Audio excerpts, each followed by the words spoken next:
Bora. Queridos amigos, irmãos de caminhada, aqui estamos mais uma vez com nossos corações cheios de gratidão, reunidos em nome de Jesus para mais um banquete de luz, elevando nosso pensamento ao alto, sentindo a presença dos benfeitores espirituais, dos mentores espirituais, do mentor deste trabalho, deste estudo, e nos conectando, sentindo a presença de Maria, elevando o nosso pensamento ao alto, através da oração. Ave Maria, cheia de graça, o Senhor é convosco, bendito sois vós, bendito é o fruto do vosso ventre, Jesus.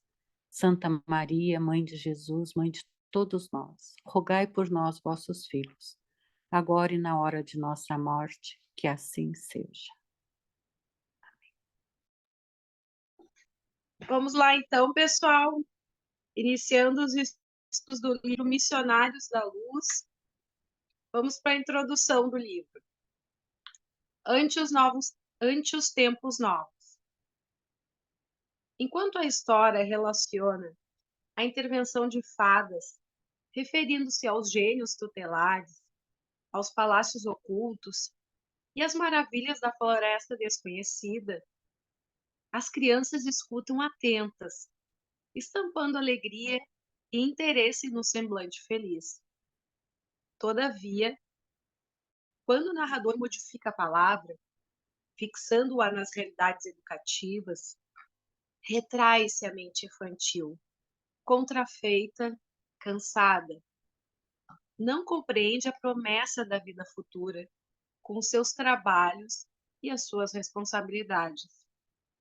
Os corações, ainda tenros, amam o sonho, aguardam o heroísmo fácil, estimam o menor esforço. Não entendem de pronto o labor divino da perfeição eterna. E por isso, afastam-se do ensinamento real, admirados, espantadiços.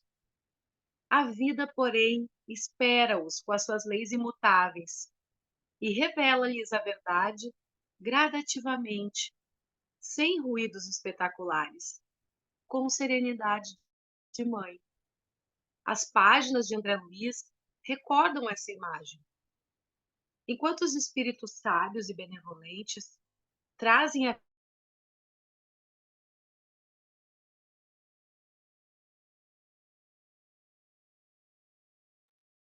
Travou, Flavinha. Oi? Começa de Travou? novo no Enquanto os Espíritos Sábios e Benevolentes, porque travou, por favor. Ah, tá bem. Enquanto os espíritos sábios e benevolentes trazem a visão celeste, alargando o campo das esperanças humanas, todos os companheiros encarnados nos ouvem estáticos, venturosos. É a consolação sublime, o conforto desejado. Congregam-se os corações para receber as mensagens do céu. Mas, se os emissários do plano superior revelam alguns ângulos da vida espiritual, falando-lhes do trabalho, do esforço próprio, da responsabilidade pessoal, da luta edificante, do estudo necessário, do autoaperfeiçoamento, não ocultam a desagradável impressão. Contrariamente às suposições da primeira hora, não enxergam o céu das facilidades, nem a região dos favores. Não divisam acontecimentos milagrosos, nem observam a beatitude repousante. Em vez do paraíso próximo, sentem-se nas vizinhanças de uma oficina incansável, onde o trabalhador não se levará pela mão beijada do protecionismo, e sim à custa de si mesmo, para que deva à própria consciência a vitória ou a derrota. Percebem a lei imperecível que estabelece o controle da vida em nome do eterno, sem falsos julgamentos. Compreendem que as praias de beleza divina e os palácios encantados da paz aguardam o espírito em outros continentes vibratórios do universo, reconhecendo, no entanto, que lhes compete suar e lutar, esforçar-se e aprimorar-se por alcançá-los, bracejando no imenso mar das experiências. A maioria espanta-se e tenta o recuo. Pretende um céu fácil, depois da morte do corpo, que seja conquistado por meras afirmativas doutrinais. Ninguém, contudo, perturbará a lei divina. A verdade vencerá sempre, e a vida eterna continuará ensinando, devagarinho, com paciência maternal.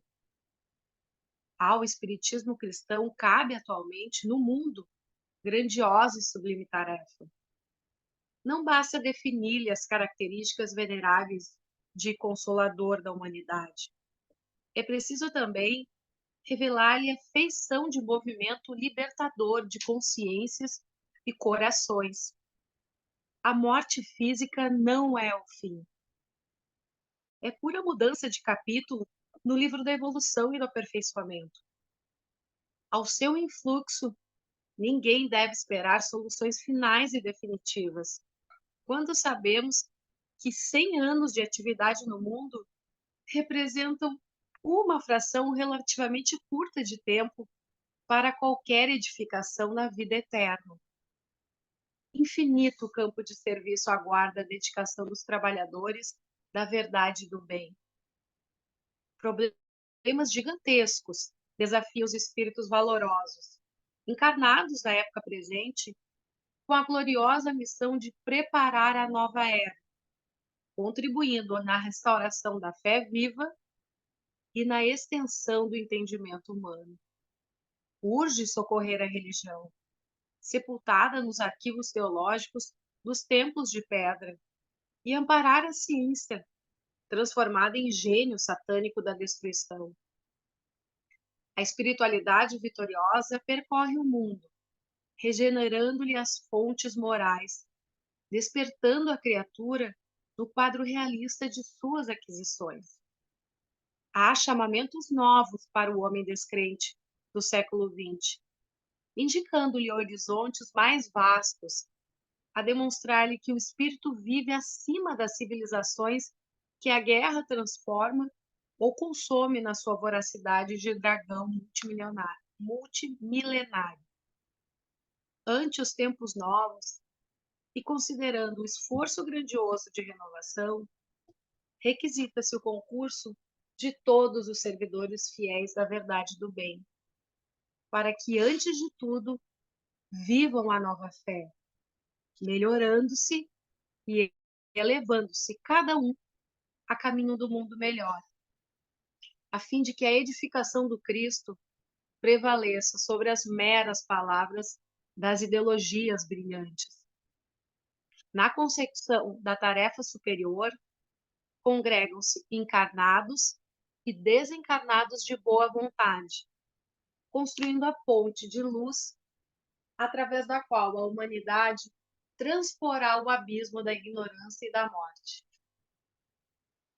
É por este motivo, leitor amigo, que André Luiz vem, uma vez mais, ao teu encontro, para dizer-te algo do serviço divino dos missionários da luz, esclarecendo ainda que o homem é um espírito eterno, habitando temporariamente o templo vivo da carne terrestre, que o perispírito não é um corpo de vaga neblina, e sim organização viva a que se amoldam as células materiais, que a alma, em qualquer parte, recebe segundo as suas criações individuais, que os laços do amor e do ódio nos acompanham em qualquer círculo da vida, que outras atividades são desempenhadas pela consciência encarnada além da luta vulgar de cada dia, que a reencarnação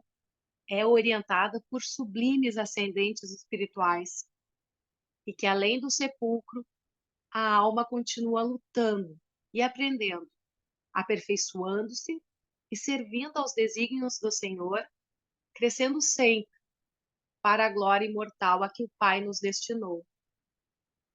Se a leitura te assombra, se as afirmativas do mensageiro te parecem revolucionárias, recorre à oração e agradece ao Senhor o aprendizado, pedindo-lhe te esclareça e ilumine, para que a ilusão não te retenha em suas malhas. Lembra-te de que a revelação da verdade é progressiva. E rogando o socorro divino para o teu coração, atende aos sagrados deveres que a terra te designou para cada dia, consciente de que a morte do corpo não te conduzirá à estagnação, e sim a novos campos de aperfeiçoamento e trabalho, de renovação e luta bendita, onde viverás muito mais e mais intensamente. Emmanuel, Pedro Leopoldo, Minas Gerais, 13 de maio de 1945. Bom, a gente vê nesse prefácio aí também uma série de conteúdos, né? Essa é a terceira obra do André Luiz, a terceira revelação com detalhes do mundo espiritual. Tudo começou em 1941. Tá? Em 41, com aquele resgate já em 40, na realidade, o resgate do André Luiz, a recuperação dele em nosso lar, o estágio que ele fez nas câmaras de retificação e tudo. Aí foi dado adiante para ele um plano, tá? Um plano do mundo da luz, da esfera crística que passou por Jesus, de mandar uma série de informações que estava autorizado pelo alto, que seria filtrado, organizado pelo Emmanuel, que foi médium dessas entidades crísticas, médium de Jesus e outros espíritos crísticos.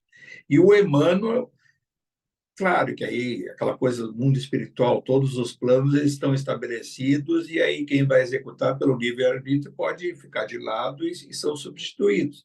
Tinha o plano do André Luiz exercer essa tarefa e ele foi escolhido. Quando ele foi escolhido, a gente tem que buscar também uma outra informação que a gente estudou há pouco lá no livro Voltei, né? Lembre que quando o Figner, lá, o irmão Jacob, diz lá que queria se comunicar com o Chico Xavier e tal, e aí ele lá é orientado por espíritos superiores, tem o Bezerra, estava lá o Emmanuel e outros mais, a dizer para ele que o André Luiz, para começar a tarefa em 1941 para 42, e foi só a primeira obra, O Nosso Lar, foi elaborado, foi psicografado em 43. Ele ficou 700 dias, isso está lá, está registrado no livro Eu Voltei, 700 dias se aproximando do Chico Xavier para ter a sintonia psíquica com ele. Ele percebeu também procurar o vocabulário, o jeito de pensar do Chico Xavier, os seus hábitos, o seu horário, tudo isso foi estudado com supervisão espiritual do Emmanuel e de outros, que a gente fica assim, só esse, o mentor e parece que é solitário. O trabalho espiritual ele tem uma série de componentes que são anônimos e nem tem assim, a vocação de querer externar quem são e por que estão ali. Estão em missão do alto.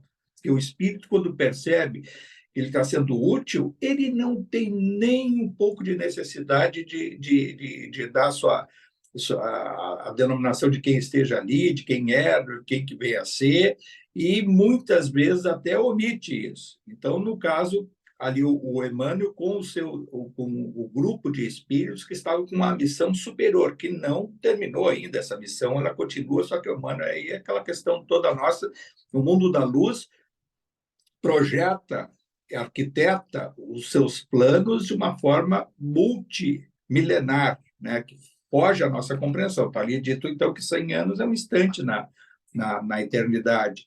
Então, essa aproximação do André Luiz com o Emmanuel já tira do foco muitas pessoas que acham assim que vão chegar e chegam lá no mundo espiritual Eu quero procurar um centro para mandar uma mensagenzinha. Eu queria ver isso. Isso acontece toda hora. Tive até nos livros aí do próprio Odilon, com o Inácio, que chegam lá no Bacelli, e outros mais também, isso aí lá até com o Divaldo, e muitos outros médiuns também que nós não temos os registros do seu dia a dia e também a visão no mundo espiritual. Devemos isso ao Inácio, né, que faz esses relatos todos, com muitos detalhes até. Uma das coisas que eu estava dizendo, assim, a questão dele com o Manuel Roberto, mas também eu acho que tem muito detalhe. Os livros do Inácio acabam sendo muito maçantes, sabe? Muito entrevista, não precisa nem dizer quem perguntou que isso. Então, aí não adianta, é uma questão literária, tanto dele como do revisor de português, né? Antes era o Fausto De Vito, que já desencarnou, já chegou lá do outro lado, e agora não sei quem é que faz a redação dele lá, que eles botam só a redação da editora LEP, né, que é uma das que editam os livros dele.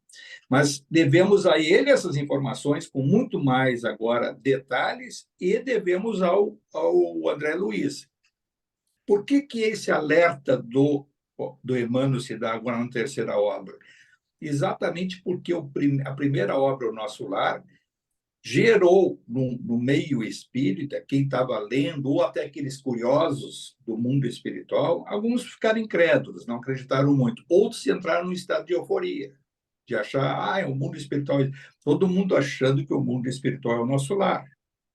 E não é, sabe? Sabemos que a realidade que nos espera, de onde viemos e para onde provavelmente a gente retorne, é uma área intermediária. Nós não somos a Isabel, aquela que te viu no Mensageiros, nós não somos aqueles outros que estiveram lá, de lá vieram e daqui devem retornar com o clamor do alto pela folha de serviços prestado em nome da luz. Estamos aqui, somos aprendizes, estamos aqui tentando despertar para procurar ser um pouquinho melhor e aproveitar tudo isso para desencarnar um pouco melhor e chegarmos lá e termos um projeto adiante para o nosso retorno. Isso que é o mais importante. Não ficar ao acaso aqui, muito menos lá do outro lado. Porque ao acaso lá do outro lado nos vai atrair, mais uma vez, uma reencarnação adormecida. E aí a gente vai vivendo essas coisas aqui, vai levando com as dificuldades que vão fazer com que a gente possa despertar ou não. Aí vejo também a sabedoria do Emmanuel quando ele coloca aquele comparativo com as crianças. Ele coloca ali textualmente que, da mesma forma que as crianças gostam de uma história meio que fantasiosa, a parte fantasiosa é boa quando se conta uma história para criança. Mas quando ela é chamada, na parte da história, a uma reflexão aos seus compromissos do dia a dia, à sua disciplina, ela mais ou menos que quer colocar um aparador nisso. Pode fazer o exercício que for com as crianças. Quando se conta de forma repetida até histórias bonitas. A gente lembra quando a gente foi já criança e se ouvia aquelas histórias, ou lia dos livros de história, mais de uma vez, a gente gosta da parte boa, aquela fantasiosa. Agora, a parte da história, onde vai falar os hábitos da historinha, que vai dizer que tem que fazer as lições de casa, a disciplina no lar, ou fazer isso, e se não fizer tal coisa, pode gerar outra situação em que o pai e a mãe...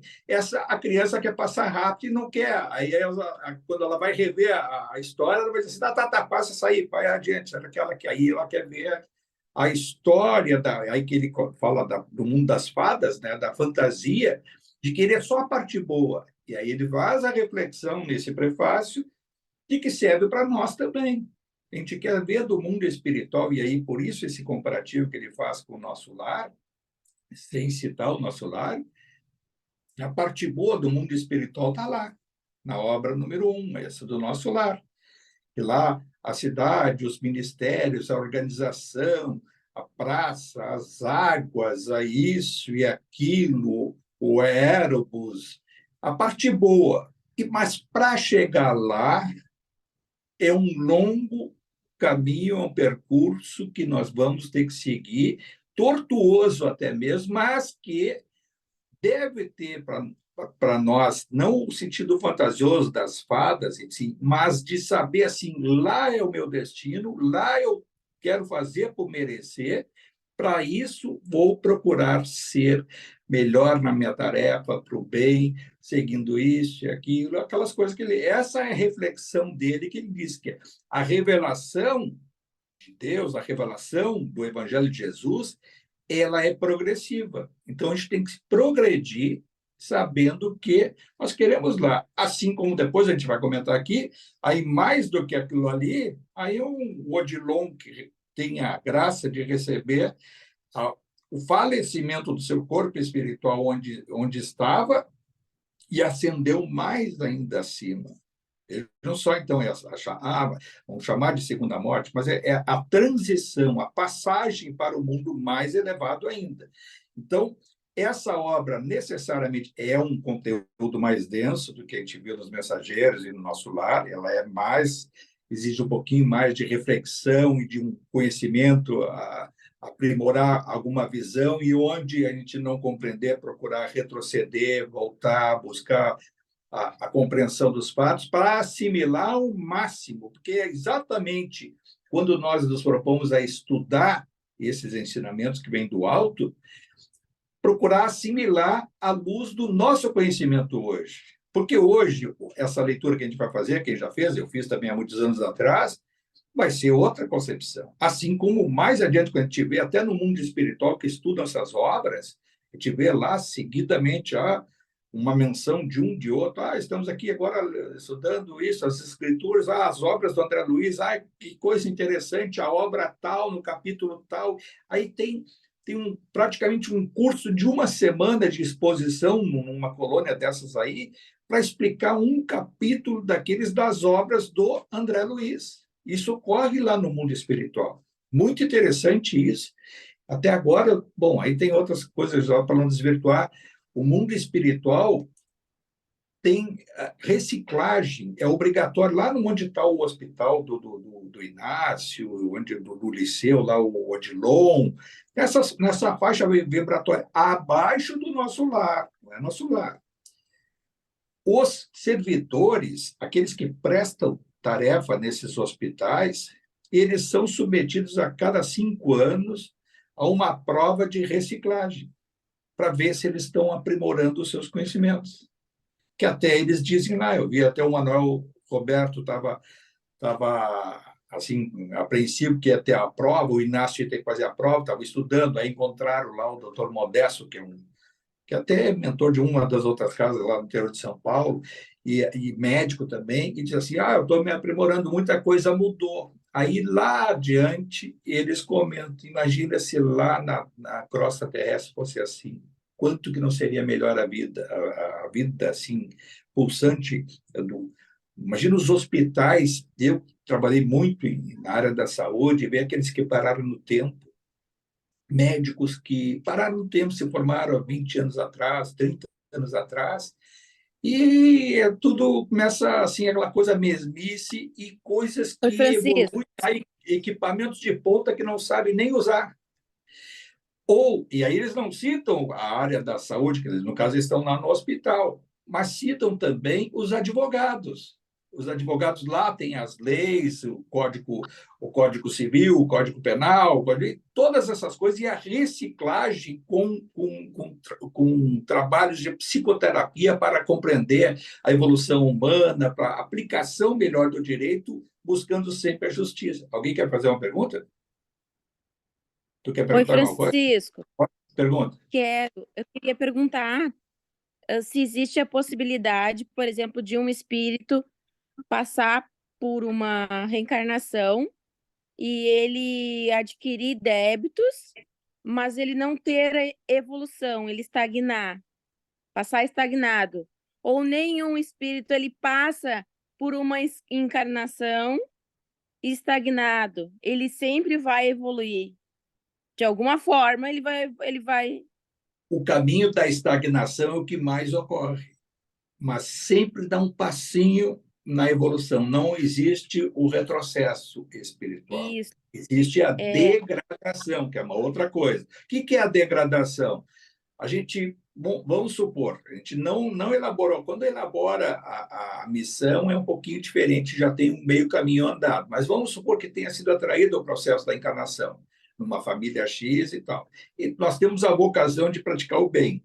Tá? Todo ser humano tem a vocação de praticar o bem.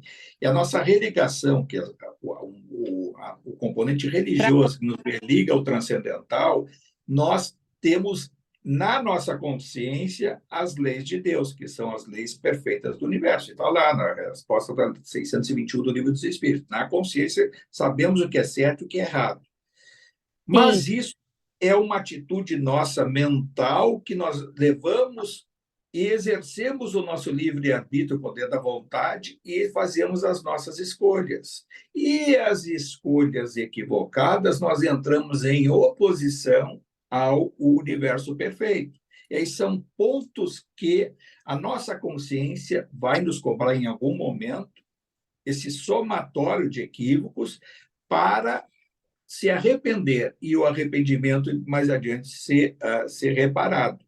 Bom, esse processo na realidade, dinâmico, né? Lento e gradualmente, vamos errando porque nós somos imperfeitos e tal. Agora, existe aquela vocação que nós temos de fazer o bem e nós damos vazão à nossa raiva, que essa raiva é continuada em relação a alguém, um ódio, e aí esse ódio alimentado por um ciúmes, uma inveja, um rancor brutal e que praticamos muitas vezes até um crime.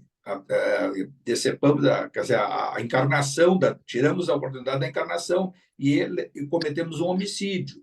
Aí, daqui um pouquinho, enfurecido, porque alguém que vem à nossa cobrança, que vai ser alguém que vai contar para alguém, e nós vamos lá e expandimos, porque aí é aquela coisa, a mão que começa a cometer o crime perde aquela noção do exame de consciência, o que é certo e o que é errado. Aí se torna um serial killer, vai cometendo crimes, e aí se distancia daquela natureza universal, psíquica, de praticar o bem. E se fecha, aí a sua mente vai se fechando, e aí um dia vai desencarnar, não vai conseguir ir para essas áreas que a gente está falando em transitórias, vai ser atraído lá para uma região sombria, né?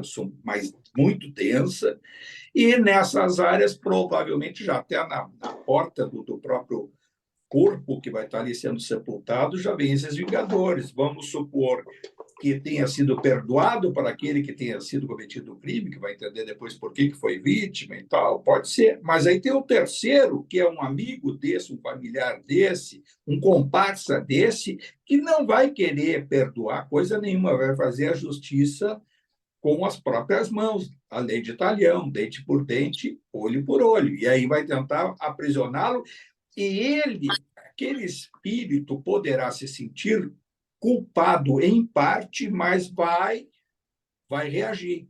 Quando ele reage, pode estar atraindo outros espíritos, comparsas criminosos, que dizem assim: eu sei o que tu quer, vamos fazer um acordo, nós te damos alguma coisa e tu vai trabalhar para nós. E aí que existem essas falanges espirituais de criminosos que estão lá do outro lado e aqui intuindo outros, e muitas vezes até são atraídos ao processo de encarnação difícil, e que são essas relações. Aí tu vai perguntar assim, mas houve evolução nesse? Não é, deu muito pouca a oportunidade de evoluir dentro dessa sombra toda. Ele se degradou. E essa degradação da culpa e do distanciamento do perfeito faz com que o espírito comece a se fechar. E ele se fechando, ele age no seu corpo espiritual e vai trazer essas chagas, essas sequelas no próprio corpo espiritual, que numa eventual nova reencarnação vai vir com algum transtorno mental, um esquizofrênico, não estou dizendo, não, cuidado para não dizer assim, todo esse tem então esse problema. Um autista, um perturbado mental que vai ser classificado pela psicologia, pela psiquiatria, como um sociopata. né? Porque vai vir de lá com essa prática e, ao mesmo tempo, com esse hábito nocivo de atrocidade, de praticar atrocidades. Então, é mais ou menos isso. Não existe o processo natural de toda individualidade é a evolução. Mas, dentro desse processo de degradação, sempre tem um pontinho a mais que vai fazer com que esse ponto seja despertado lá adiante para dar o passo para a recuperação. Todos nós, um dia, vamos nos recuperar de Temos a todas as nossas oportunidade. mazelas de passado. Tá. Obrigado, Entendeu? Francisco.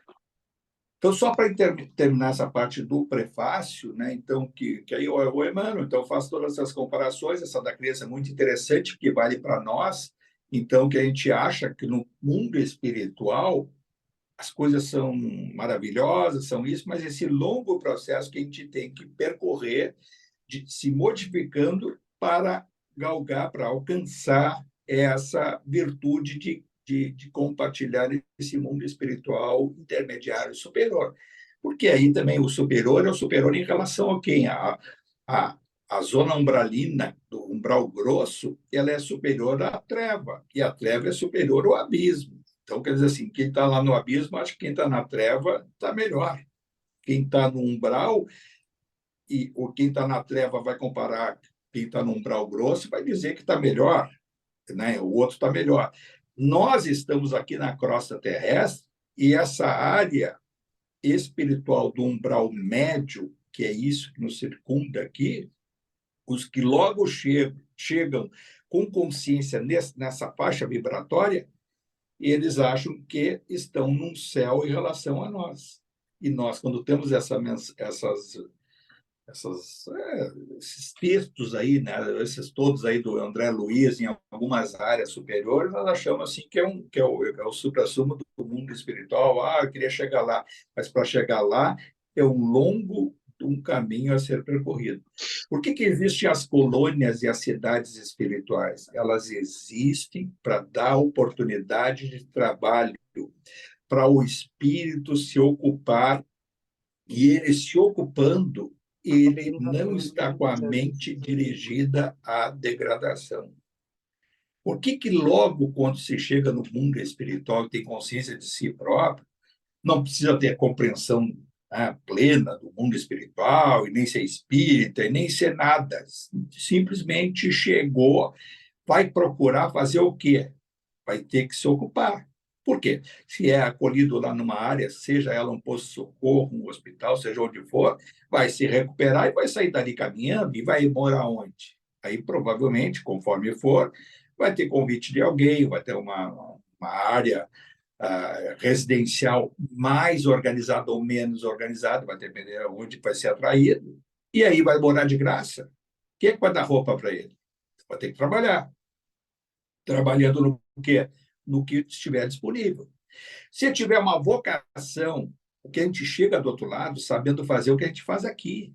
Não tem essa coisa, deu um clique lá, eu virei músico, lá eu virei médico, lá eu virei isso, aquilo. Vai fazer a mesma coisa que fazia aqui. É lógico que nós temos uma folha de serviços para trás, que está no nosso subconsciente, no nosso inconsciente, estão guardadas. São as vocações pretéritas. Mas a tendência do chegar logo ali é fazer a mesma coisa que a gente fazia aqui. Isso se vê.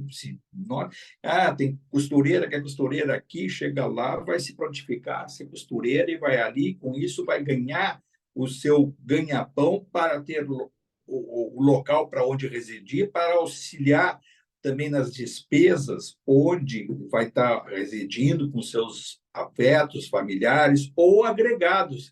Nós vamos nos inserir do outro lado, não existe uma família pronta para nós. Não existe lá um pai, uma mãe, coisa e toda. Muitas vezes vai ter aquele que tem o mérito de encontrar lá do outro lado, foi mãe, mas o pai, aí vai perguntar para o pai onde é que está o pai, está numa região que não conseguiu chegar ali, ou vice-versa.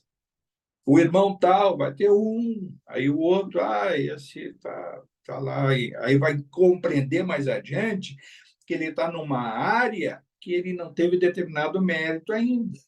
Ou pode também ser atraído para uma região já um pouquinho mais umbralina, sem mais umbral grosso, e que vai penar um pouquinho mais até para compreender melhor essa coisa de procura e tudo. Então, não é...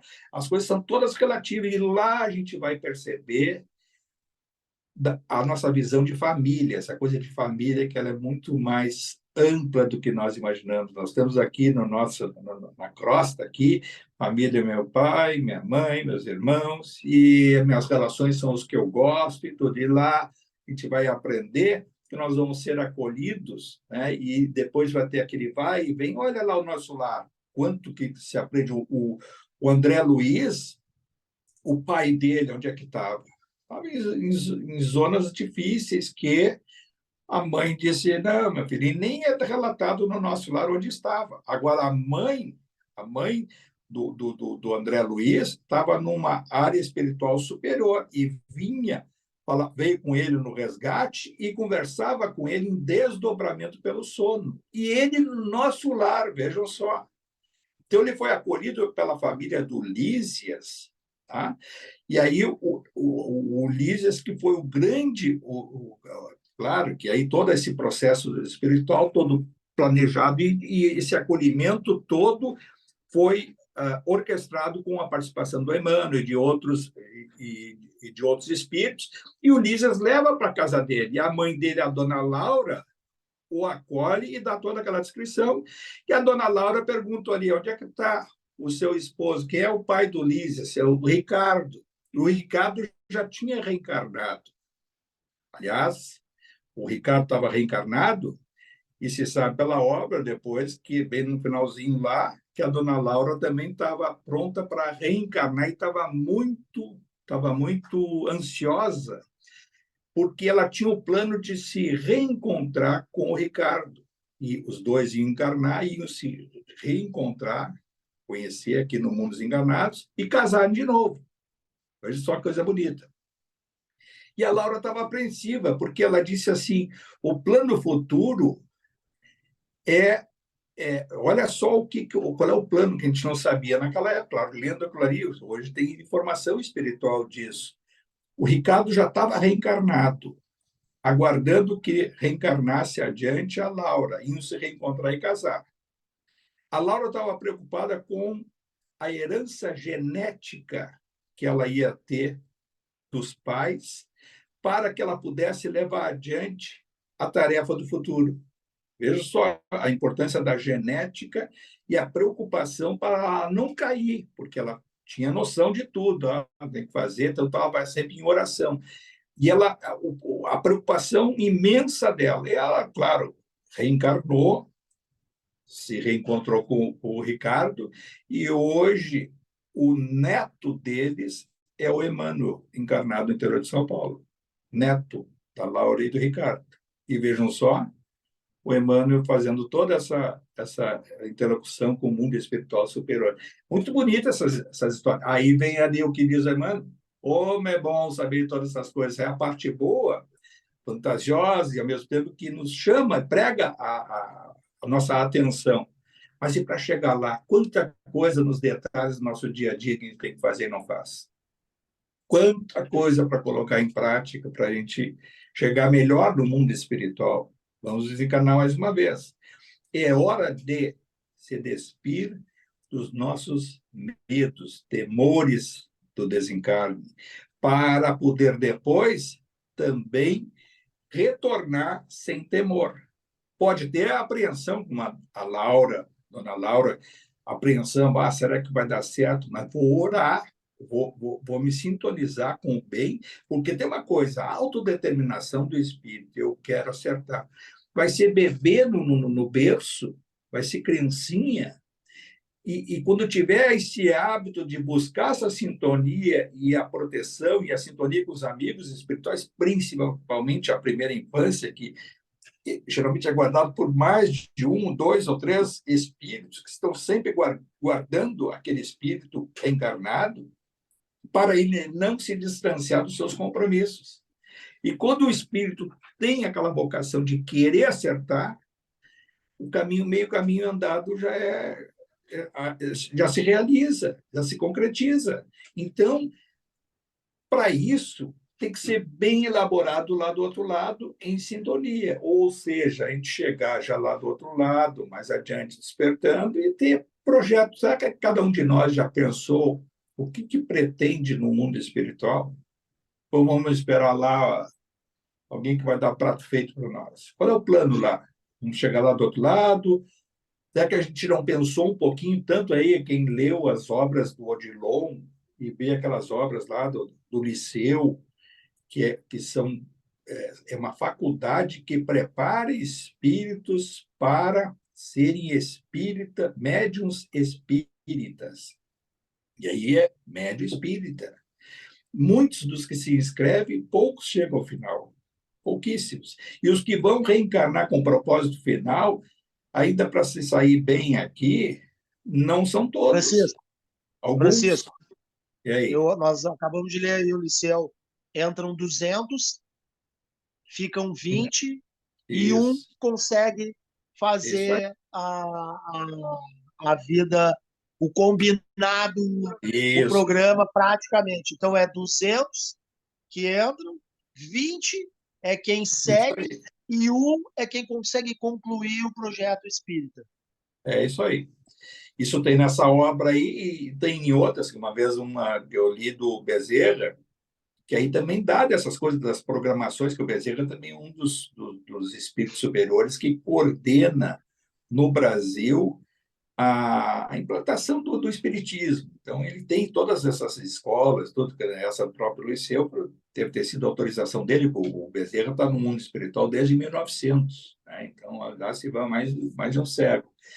E aí a gente chega no Odilon, que é o que implantou esse liceu e teve autorização do alto. O Odilon desencarnou em 1973. Ele era cirurgião dentista, né, odontólogo. Em 73, agora 50 anos depois, houve um chamamento do alto para que ele fosse dar sua contribuição no mundo espiritual superior. Aí vem para nós também mais uma informação. Como é que se vai de um lado para outro? A gente sabe que nessas cidades, colônias espirituais, tem cemitério, está se usando muito lá a cremação, né? Cremação geral, pouco, mas tem aqueles que optam por cemitério mesmo, tem lá seus preservados dos seus afetos e tudo, e pedem para ser enterrados. Mas esses corpos espirituais, corpos físicos, esses defuntos para nós, eles vão evaporar? Não, eles têm que ser enterrados ou cremados. Se for cremado, tem cinza. Então, essa realidade já para nós já passou, porque nas obras do André Luiz, em 1900, na década de 40, se fosse passar esses detalhes, a coisa já teve uma série de discussões. Imagina se ele fosse colocar esses detalhes. E hoje em dia, já uns bons anos para cá, o Inácio perdeu esses escrúpulos e diz tudo como é. E ainda acaba não dizendo mais porque não tem muita autorização. Mas quem lê, olha, eu li profundamente vários livros dele. Felizmente, agradeço muito ter conseguido ler esses livros, e tem muitos outros para ler. Eu estava até falando por que eu tenho mais de 10, 12 livros deles que não consegui dar vencimento, que já foram lançados aí nesse terreno, desde lá de 2000 e pouco, 10, até agora, tem 12 que ficaram para trás, que a gente vai passando às vezes um para frente e tal. São livros que trazem uma realidade concreta do mundo espiritual, que é o que nos espera. E aí eu também fiquei pensando e meditando sobre essas coisas. Não é de graça, então tem que aproveitar essa informação aqui, e quem sabe para não chegar no ócio lá do outro lado, não querendo ser esse e nem sei se ser aprovado no fim, mas me inscrever num negócio desses aí, a gente pode ir lá tentar ter alguns estágios, tem muito estagiário lá no liceu. Quem sabe a gente não possa ser um candidato a um estagiário depois de ser recuperado, sono e disso, daquilo, e depois de ter passado por um exame de consciência, e vai se atormentar, vai pedir tratamento lá no hospital, tipo lá do Hospital dos Médicos, e um longo tratamento ali, e quem sabe lá adiante, né? Já o substituto lá do Odilon, ou da Dona Dalva, a esposa dele que está lá, de chegar e pedir um estágio, ou assistir uma palestrinha daquelas lá do Inácio, ainda se ele passar pelo lado, tu é aquele que achava que é isso, o Manuel Roberto, ô Manuel, pô, pode. E o Manuel Roberto é o mais antigo que está lá, hein? Ele desencarnou a Modesta em 63 e ele foi em 62, quer dizer, o mais antigo que está lá. E aí ela vai dizer assim, envelhece lá do outro lado? Envelhece. Mas tem um processo lá do outro lado, nessas áreas, de, assim, tanto pela alimentação, pelos tratamentos que eles têm e tal, o processo de envelhecimento é muito menor do que o nosso aqui. Tanto é que há uma previsão lá do outro lado, chegam lá a ficar 170 anos, 160, não muito mais que isso, porque depois tem uma necessidade para não perder o fio da meada, porque esses espíritos, o Inácio tem coisas dele que ele tem que resolver, embora ele tenha, na última encarnação, praticamente não casou, foi casar com 70 anos, não teve filhos e tudo, então não tem não agregou coisas familiares que deixou para trás na última encarnação, mas provavelmente tem coisas que ele vai ter que se reencontrar e não pode passar tanto tempo. Tá? Eu não estou dizendo que ele vai desencarnar para cima, ele vai ter a segunda morte, como teve o Odilon. Pode ter o reencarne, acho que mais provável é isso. Né? Assim como a Modesta, né? Que disseram, mas podia ser. A Maria Modesto Cravo foi a Catarina de Médici, né? Foi lá da noite de São Bartolomeu, né? Não é aquela parte mais. Né? Não foi fácil naquela época para ela, não foi também por Ô, acaso Francisco, que ela foi atormentada e que foi recepcionada pelo Eurípides Barçanufo, e ela tinha loucuras, ela tinha aquela mediunidade desempregada que se aproximava das coisas, as coisas quebravam, pegava fogo e assim por diante. não, Fala, Flávia. eu ia falar que eu li faz um tempinho o livro Nas Voragens do Pecado, acho que é da Ivone Pereira do Amaral, que fala sobre o massacre de São Bartolomeu e fala com detalhes sobre a personalidade da Catarina de Médici. Eu fiquei impressionada, porque eu me lembrei que tu contou que ela é Maria Modesta, e meu Deus, que evolução, né? Mas pode ver o seguinte, nunca ali o Inácio e o Odilon e ela mesma, eles nunca externaram muito isso aí ali, por uma questão até, eu acho que ela se fere muito com aquele período, mas isso foi uma coisa que aconteceu lá 500 anos antes, mas é uma chaga. O Inácio, tá? Ele teve passagens dele, ele disse que tentou vasculhar o passado dele e parou, porque começou a entrar num processo de turbulência. Então, ele disse que, a partir dali, ele nunca mais aconselhou alguém a vasculhar o seu passado, porque ele foi até um determinado ponto que começou a ficar atormentado. Isso é verdade. Isso é uma situação que a gente quer ser o que for, cara, que eu fui há 2000 anos. Pode ter passagens assim, tá? Tendências, não precisa vasculhar o passado para saber. Qual é a tendência que a gente tem? Por exemplo, gosto muito da Itália, nunca fui na Itália. Gosto do italiano ao natural, gosto do latim. Pô, tem dúvida que eu possa ter tido encarnações lá na época do Império Romano, ou na igreja, latim. Às vezes claro, fui a muita missa quando era até os 10, 12 anos, mas tinha, assim, às vezes, a coisa do padre falando para estar decorado. Então, deve ter sido um daqueles que usou a batina, e por baixo da batina usava as coisas, e tem essas freiras que passaram, essas outras coisas, na atrocidade da época da Inquisição. E como dizem aí, que hoje aqueles que vêm com a vocação para a doutrina espírita são os mesmos que estavam na sombra da Inquisição. Isso eu tenho quase que absoluta certeza. Aí vai dizer assim, vou vasculhar em detalhes esse passado. Parece ser bom olhando assim, mas quando vai pegar os detalhes, e aí quando se abrir, quem é que estava na vítima desse ou daquele? Quem é que era aquele que era vítima da intriga que eu fiz ou da perseguição, fazendo na frente da mulher do cara para vingar do outro, fazendo isso, fazendo aquilo, e o cara assistindo? E quem é esse que assistiu? Daqui um pouquinho, começa a dar o calorão, diz assim, pô, é o fulano que foi isso e estava comigo. Aí ele vai entender, talvez, o porquê que a relação era tão difícil com esse, com aquele.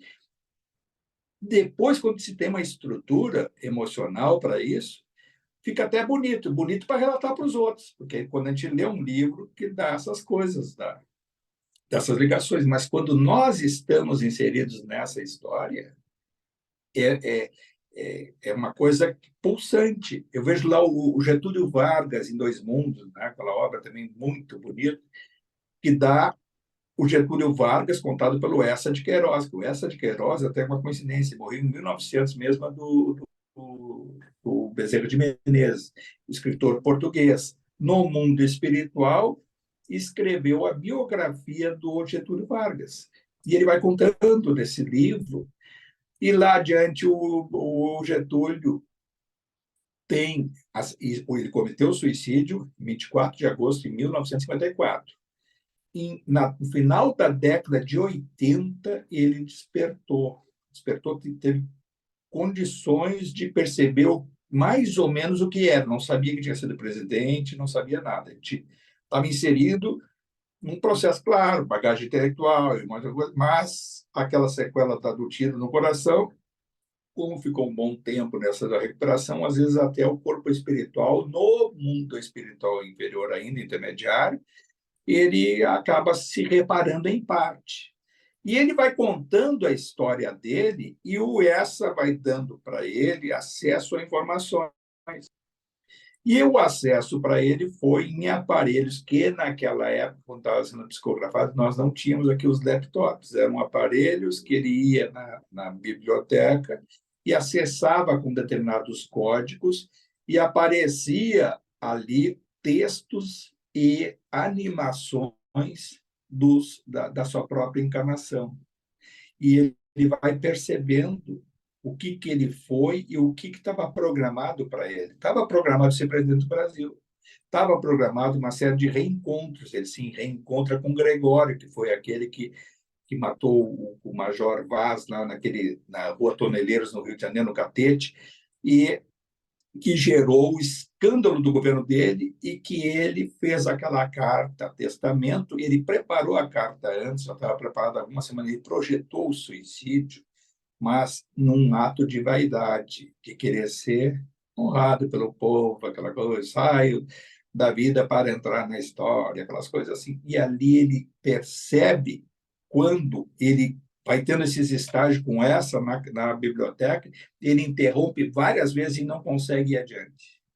Claro que, passado um tempo, ele percebe que foi presidente que cometeu o suicídio e ele encontra as razões do erro dele. O erro é que ele teria que ter a humildade de ter renunciado.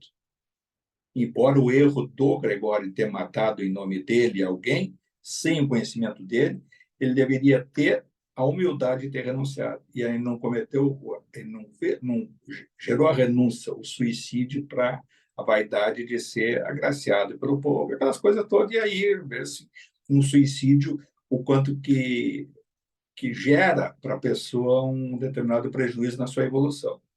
Ô, Francisco, Isso é interessante porque todos esses livros, eles vão se encadeando, que a gente aí lê isso, lê coisas da história, as coisas vão se encadeando e a gente vai compreendendo mais e mais. Agora, quando a gente compreende mais e mais e não usa o mínimo para si, para procurar, pelo menos em parte, não se inserir nessa derrocada que a gente tem experiência por outras leituras, porque por que eu vou fazer tal coisa que outros já fizeram? Aí a melhor forma é programar, estou convencido que é já programar para adiante e já mais ou menos saber que na próxima encarnação não quero tais coisas, aí a gente passa a entender melhor por que alguns que chegam lá do outro lado e programam encarnação e desejam que não se tenha facilidades nisso, naquilo, e tenham cerceado determinadas coisas, às vezes até nos nossos órgãos físicos, para não cometer o deslize. É impressionante esse insight que a gente passa a ter com o tempo e passa a compreender muito melhor o quanto que aí um Chico Xavier, que tinha uma série de dificuldades e tudo, e que poderia se desvirtuar se ele tivesse facilidades. Então, teve dificuldades e enfrentou, dentro dessas dificuldades, às vezes até a inspiração das trevas, muitas vezes, para criar mais dificuldade ainda. Tem uma passagem que eu me lembro dele, quando ele trabalhava em Pedro Leopoldo, era gurizão ainda. O Emmanuel ainda estava encarnado com o padre Amaro no Brasil, e ele era guardado por espíritos, talvez Bezerra de Menezes e mais alguns outros. E ele ia caminhando da casa dele até a fazenda modelo, onde ele trabalhava no Ministério da Agricultura, que era praticamente no meio do mato, né, que tinha as vielas. E as trevas planejaram, inspiraram umas serpentes, cobras venenosas, inspiraram, olha só, para que atacasse ele num daqueles caminhos, que aí era uma forma de... Ele não ia encontrar... sim, vai ser atendido por ninguém, o soro antiofídico naquela época, sei lá, que era uma forma de aniquilar, porque sabiam, as trevas passaram a ter o conhecimento de que poderia ele ser o Kardec reencarnado. Então, tinha que aniquilar. E aí ele já tinha psicografado, já tinha feito, estava na fase já pré-Parnaso ali em túmulo, ia ter cartas de uma morte, ele estava tendo aquelas inspirações, e não foi o Emmanuel. E aí o Espírito disse para ele: cuidado com as peçonhentas que estão no teu caminho. Retarda o teu passo. Desvia o caminho. E aí foi desviado o caminho, as peçonhentas que estavam inspiradas pelas trevas para... Vê só que coisa impressionante. Quem estiver ouvindo isso aqui está gravado, vai achar, essa é viagem, é coisa do... E até isso ocorre. Até isso as trevas são capazes. Com Chico Xavier. Quer dizer, claro, com Jesus, que foi Jesus, e não, mas isso, aquilo, quantos não foram inspirados para fazer com o que já estava estabelecido nas Escrituras, que aí fica aquela outra coisa, né?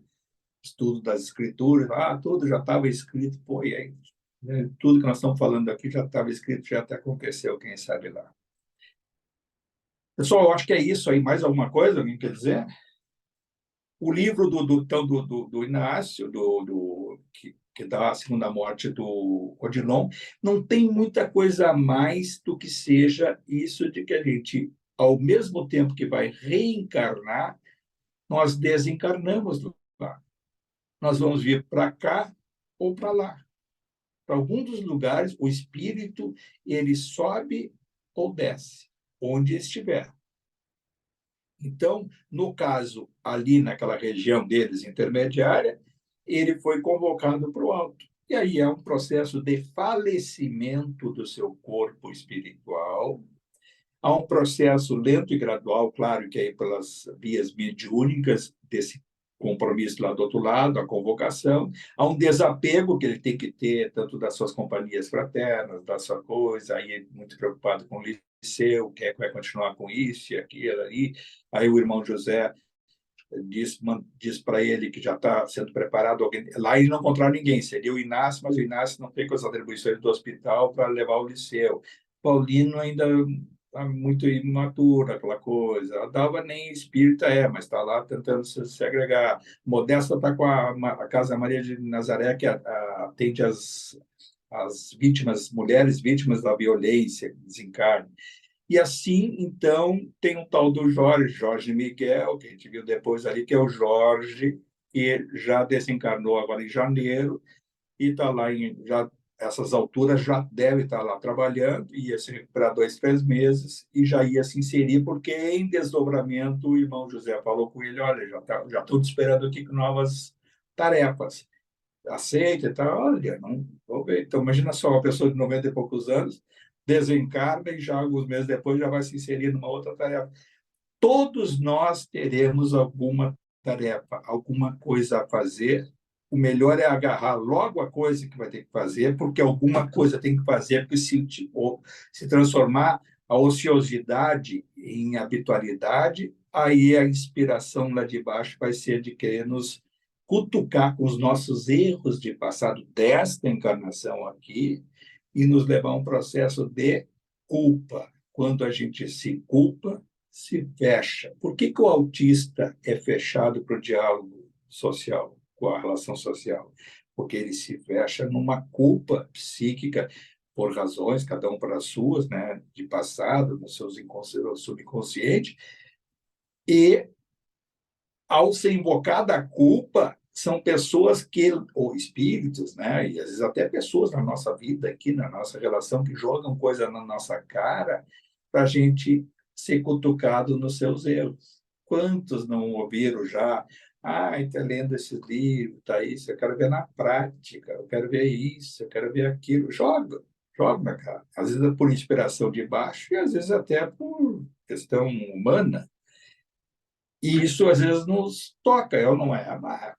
Aí querem, às vezes, alguns que não conseguem pegar coisas do dia a dia, da nossa habitualidade, nos últimos anos, aí vão lá e colocam lá na nossa adolescência, lá na nossa infância, para jogar na cara. Imagina isso no mundo espiritual. E o que se não encontrar nessa, conecta com outras que a gente não se lembra, mas aí, com a inspiração deles, vão nos cutucar de tal forma que talvez a imagem venha de uma forma não tão clara, mas para acionar o quê? Sentimento de culpa. Sentimento de culpa é uma das chagas que muitas vezes atrasa nosso avanço, encurta, não, impede de a gente encurtar distâncias, tá, para ir adiante. Qual é o remédio para isso? Sou imperfeito, continuo cometendo equívocos e procuro a cada dia cometer menos equívocos. Se no passado, também lembrando, pois é, fiz isso. Se fosse hoje, eu provavelmente não faria novamente. Mas até me penitencio por ter errado. E quem estiver envolvido com aquela situação, luz para ele. Desejo que esteja bem. O que tiver ao meu alcance, puder ajudá-lo, vou acolhê-lo e assim sucessivamente.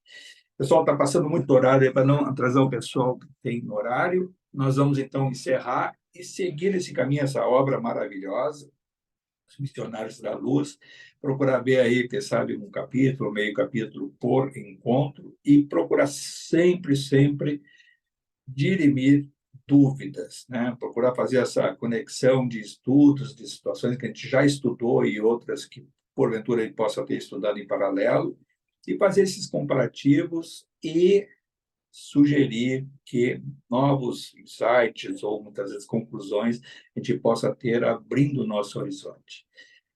Ao plano espiritual superior, aos nossos amigos espirituais, nós agradecemos em nome de Jesus a todos aqueles que nos inspiram, que nos dão a condição de a gente, pelo menos, procurar mentalmente se inserir nessas obras, que a gente sabe que vem lá do Altíssimo, que do Altíssimo chegou a cada um de nós e chega mais uma vez, dando a oportunidade de nós esclarecer o nosso espírito em relação ao Evangelho de Jesus, ao como procurar ser uma pessoa melhor a cada dia.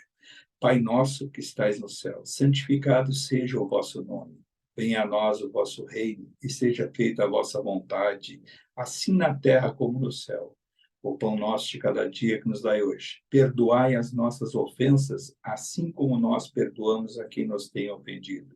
E não os deixeis cair em tentação e livrai-nos de todo o mal, Senhor, e que assim seja.